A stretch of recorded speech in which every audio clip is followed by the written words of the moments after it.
In the backs of Russia, in the past, people always lived by means of agriculture or other things they did themselves. Meaning they always were busy taking care of their gardens. Let's say he works throughout the season, prepares something, and then he consumes it during off season. And now the interest of that has disappeared. Everything can be bought. Why do you need to plant potato if you can easily buy it?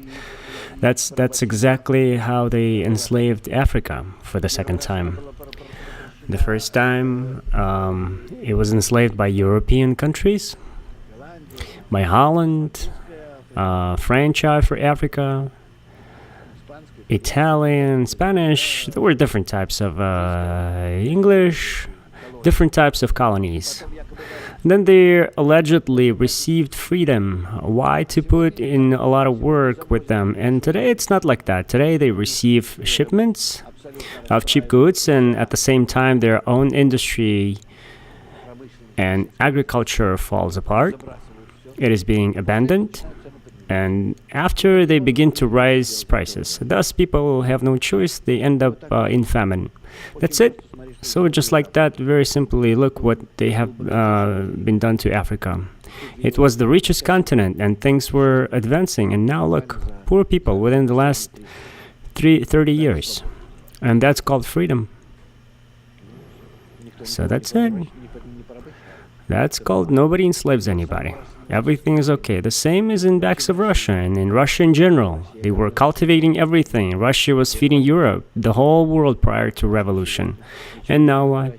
Nothing needs to be produced. Nothing needs to be manufactured. Everything is important. Every place gets stuffed with everything to the last village, with everything that is needed. Besides, they show on TV all kinds of sneakers and other rugs. And everyone must buy it. Everything is in that village store. That's all. The only question is what to buy all that. And the main question is where to find money to buy all those produces. That's enslavement. That's the enslavement. Besides, it's such powerful as it offers freedom from which there is no remedy. The enemy is not visible, and he will suppress you. Can you imagine when the import of produces stops? The food products, first of all, and besides the rest of merchandise. That's it. At some point in the past, it was horses, lambs, chickens, cows, your own garden. They would grow potato there, onion, garlic, all that. They would marinate cabbage. They would slaughter a boar. They would smoke it and prepare for winter. People lived.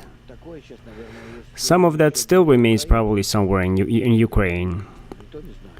And I doubt even. Meaning it's a problem. You see, again, the wealth of a country works against it. It perverts it. It puts it under dependency. You would think, I have oil. I'm less dependent from others. I can rule everyone. Everyone needs me. No. My dear, you will need everyone. You see?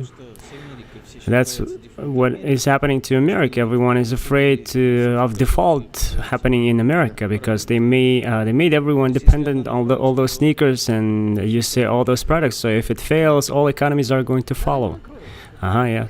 But it's not going to fail. Why would it? America is never going to fail. It will continue to expand its dollar. It will definitely decline gradually, but it's not going to fail. But what's wrong with that debt? Nobody is interested in that debt. You owe $500 trillion. Be it 1,500 trillion. Make it gazillion. Just add a few more zeros in there. What's the difference? It's all game anyhow. Complete game. They live for credit and no one is going to pay it off. Anyone could pay it off? Would anyone take that into account? No way. Absolutely. It's simply a game.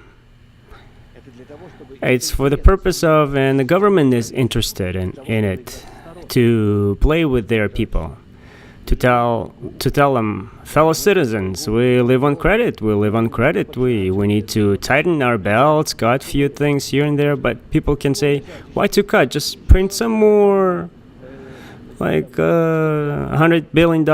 It won't hurt.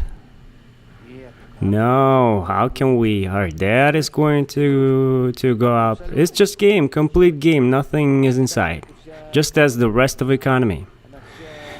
It isn't entirely shows itself as such artificial game entirely.